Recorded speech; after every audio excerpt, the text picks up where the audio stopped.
ኤፍሬም እባክህ ፈጣሪን አትፈራም? እዚህን ያህል ድረስ ድፍረት ማነው የሰጠ? ቆይ አንተ ልጅ ትልልቅ እህት ወንድሞችን ባታከብር የአባትህን የጋሽዬ ቃል እንዴት አታከብርም? እንዴት አትፈራም? ምን አይነት ንቀት ነው ሻንጣ ጎትቶ እስከ መወርወር እስከ መስበር የሚያደርስ? ትናንትና ከባድ ችግር ተፈጥሯል። አንድ ቪዲዮን በአብርሽ ቻናል ላይ አይተን እጅግ ደስ ብሎን ነበረ። አብርሽ ወደ ቤቱ ወደ ቤተሰቦቹ ቤት ወደ ተወለደበት ወደ ቡታጅራ ሊሄድ እንደሆነ እህት ወንድሞቹ ነግረውን ነበረ። ነገር ግን ይህ ደስታችን ሙሉ ሳይሆን ገና አባትና ልጅ ሳይገናኙ የአብርሽ እህት ወንድሞችም ይህንን ሀሳብና እቅድ ሳይጨርሱ ከባድ ችግር ነው የተፈጠረው። ኤፋ በድንገት መጥቶ ሁሉን ነገር ብትንትኑን አውጥቶታል። ወንድሙም ወደ አባቱ ሀገር እንዳይሄድ፣ ወንድሙ አብርሽ ወደ አባቱ ወደ ተወለደበት ሀገር ገብቶ አይምሮ እንዳይረጋጋ የተቻለውን ሁሉ በማድረግ ትልቅ ከባድ ችግር እንዲፈጠር አድርጓል። ጭቅጭቅና ንትርኩ ኮሪደር ላይ ራሱ ከባድ እንደነበር ነው ዝርዝር መረጃዎቹን እየሰማን የምንገኘው። በተለይ ኤፍሬም የንቀቱ ንቀት የአብርሽ የወንድሙን ሻንጣ አውጥቶ እየወረወረ የትም አይሄዳትም እያለ ሲዝት እንደነበርም ዝርዝር መረጃውን ሰምቻለሁ። ከዛ በኋላ የተፈጠረው ደግሞ እጅግ አስደንጋጭ ነው። በመጨረሻም ኤፍሬም ልቡ ቢያብጥም ልቡ ማንም አይነካኝም ብሎ ቢናገርም በስተመጨረሻ ግን ኩም የሚያደርገው ነገርም በዛው ተፈጥሯል። ሁሉንም አንድ በአንድ ነው እማስደምጣችሁ። 2 ደቂቃ ብቻ ሰጥታችሁ እንድትሰሙኝ ነው በማክበር እምጠይቃችሁ። ሰላም ጤና ይስጥልን ውድ ሀገሬ ልጆች፣ በተለያዩ ዓለም ሀገራት የምትገኙ በያላችሁበት ሰላማችሁ ይብዛልኝ። እንደ አብርሽ ሆናችሁ የኔ ባላችሁት ባመናችሁት በቅርብ በዙሪያችሁ ሰዎች በልጆቻችሁ እናት በልጆቻችሁ አባት የኔ ነው ባላችሁት እህት ወንድሞቻችሁ በአጠቃላይ እንደ አብርሽ የተለያዩ ችግር እየደረሰባችሁ ፍዝዝ ብላችሁ መጠቀሚያ ብቻ ሆናችሁ የቀራችሁ ውድ ሀገሬ ልጆች ፈጣሪ አምላክ የዋህነታችሁን አይቶ እሱ ከላይ ይጠብቃችሁ። ይሄን ብቻ ነው የምመርቃችሁ። የኔ የወንድማችሁ ምርቃት የሚመቻችሁ እንደተለመደው አሁኑኑ ቪዲዮ ላይክ በማድረግ ጀምሩ። ሁሉም ሰው ጋር እንዲደርስ ስለፈለኩ እባካችሁ የዛሬውን መረጃ ብቻ ላይክ አድርጋችሁ ተባበሩ። ለቤት አዲስ የሆናችሁ ሰዎች ሰብስክራይብ ማድረጉም አይረሳ። ቤተሰብ ሁኑኝ በማክበር ልጠይቃችሁ። ቀጥታ ወደ መረጃዎቼ አልፋለሁ። ትናንት የተፈጠረው ነገር ተደስተን ሳንጨርስ አብርሽ በሰላም ወደ ቤተሰቦቹ ሀገር ወደ ቡታጅራ ሊገባልን ነው ከእናት ከአባቱ ጋር ሊገናኝ ነው ብለን ተደስተን ሳንጨርስ ይሄ ኤፍሬም አሁንም ከባድ ሴራን ይዞ መጥቶ እንግዲህ ችግር ተፈጥሮ ነበረ። ሩታን ካያችሁ እኔ ለምንድነው ማልጠራው? እኔ ለምንድነው ቻው እንድለው ማይፈቀድልኝ? ለምንድነው እኔ ላይ ሴራ የሚሰራው? ሄርሜላ ስትጠራ እኔ ለምንድነው ማልጠራው ብላ ትልቅ ችግር አምጥታ እንግዲህ እሷም ከዛ ቤት ስትወጣ ተመልክተን ነበረ።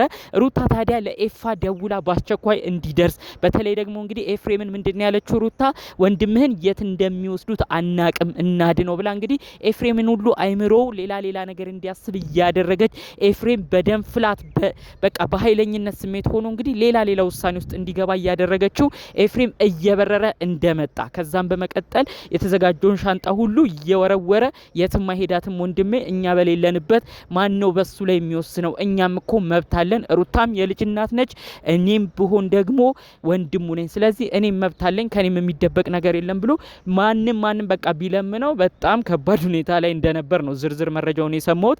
ኤፋ እንኳን የቤቱ ታናሽ ልጅ መምሰል አይደለም የቤቱ ትልቅ ሰው ነው የሚመስለው ነው ያሉት። በቃ ሁኔታው፣ አነጋገሩ፣ ሁሉንም ሲቆጣ፣ ሁሉንም ሲሳደብ፣ ሲናገር ሁሉ በቃ የሁሉም ታላቅ ነው ጭራሽ መስሎ ቁጭ ያለው ነው ያሉት።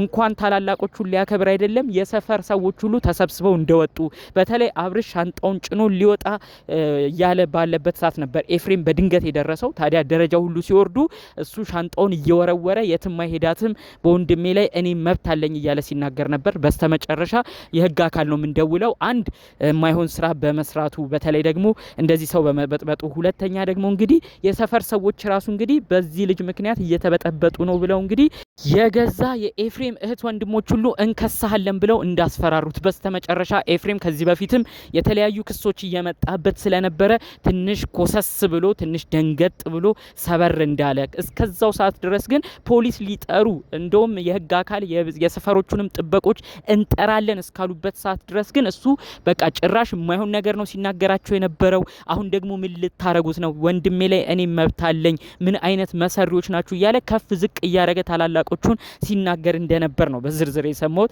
ታዲያ በስተመጨረሻ የሰፈር ጥበቃ አለ የዛው የብሎኩ ሌላ ፖሊስ ጋር እንደሚደውሉ ቀድሞ ይነግሩታል። በመቀጠል ግን ለአሁን ደግሞ ትንሽ ያለህበት ውጥረት ያለህበት የልብ ሙላት እንዲተነፍስልህ የሰፈር ጥበቆች ይጠሩልሃል ብለው እንግዲህ እዛው የሰፈር ጥበቆች ከታች ሆነው እንደመጡ ከዛም በመቀጠል ሰፈር በመበጥበጥ እንደዚህ አይነት ችግር መፍጠር አይቻልም።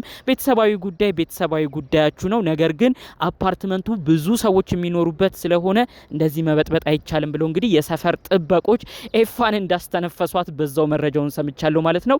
እነ ቡዜ እነ ዴቫ በጣም ተናደው በሁኔታው ካልሆነኛ የህግ አካል ጋር ፖሊስ ጋር እንደውላለን ሁሉ ሲሉ ነበር። በተለይ ቡዜ በቃ እኛ ከወንድማችን የሚበልጥ ምንም ነገር ስለሌለ ደውለን የሚሆነው ነገር ይታያል፣ የህግ አካልም የሚወስደው ከሆነ ኤፋን ሲፈልጉ ይውሰዱት ብላ ወስና ነበር። ዴቭ ነው ትንሽ አረዚ ነገር ላይ ፖሊስ ለምን ይገባል? አረዚ ነገር ላይ የህግ አካል ለምን ይገባል? በዚህ በኩልም አብርሽ ወንድማችን ነው፣ በዚህ በኩልም ኤፋ ብዙ ቢያናድደን እሱም ቢሆን ወንድማችን ነው ብሎ እንግዲህ ያለው ነገር ትንሽ ሰከን እንዲል ያደረገው ዴቫ ነው እያረጋጋ። ያው ዴቫን ታስታውሳላችሁ ከዚህ በፊት ራሱ ነቡዜ በጣም ተናደው ኤፋና ሩታን ከሰው ሊያሳስሩ ሲሉ ዴቫ ነው ትንሽ ያው የቤቱን ታላቅ ወንድም ስለሆነ ነገሮችን ቆም ብሎ እየተመለከተ ተው በዚህ ብንካሰስ የራሳችን ስጋ ናቸውና እንዴት እንደዚህ ያሳልፈን እንሰጣቸዋለን እያለ ብዙ ነገር የሚያሳልፈው ዴቫ ነው። አሁን ትናንት ራሱ ቡዜ በጣም ተናዳ ለህግ አካል ፖሊስ ልጠራበት ነበረ።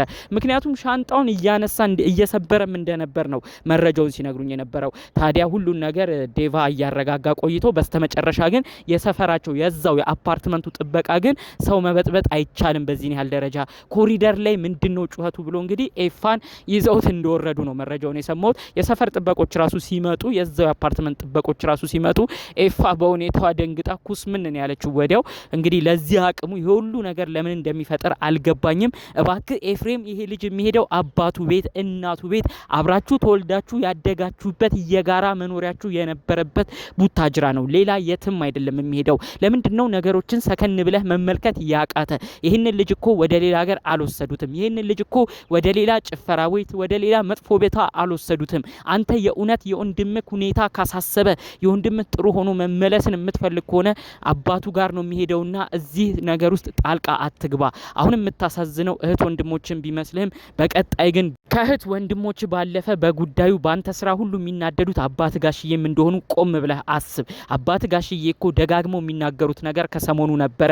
ልጄ ፈዞ ሳቁ ርቆት ማየት እጅግ ያሳዝናል፣ ልጄን ብቻ አምጡልኝ እኔ እንደሚሆን አደርገዋለሁ እያሉ ብዙ መልእክት ሲያስተላልፉ ነበር። አንተ ግን እህት ወንድሞችን ሳትፈራ ጭራሽ አባቴ ጋሽዬ ራሱ ምን ይለኛል ብለህ እንኳን ቆም ብለህ ባለማሰብ ወንድሜ የትም አይሄድም የትም የሚሄድበት ቦታም የለም እያልክ ሻንጣ እየወሰድክ ችግር ልትፈጥር ሞክረ ነበር። እባክህ ኤፍሬም አሁንም ቢሆን ንቃ፣ አባትን አታሳዝን። የሰው ሻንጣ መጎተት የሰው ሻንጣ መሰባበር ከየት ያመጣኸው ድፍረት ነው? ያንተ ስንት ታላቅ እህት ወንድሞች እነሱ ላይ ንቀት የተሞላው ነገር አሳየህን። አሁን ግን አባትህን ደግሞ ለመናቅ እየሞከርክ ያለክ ይመስላል።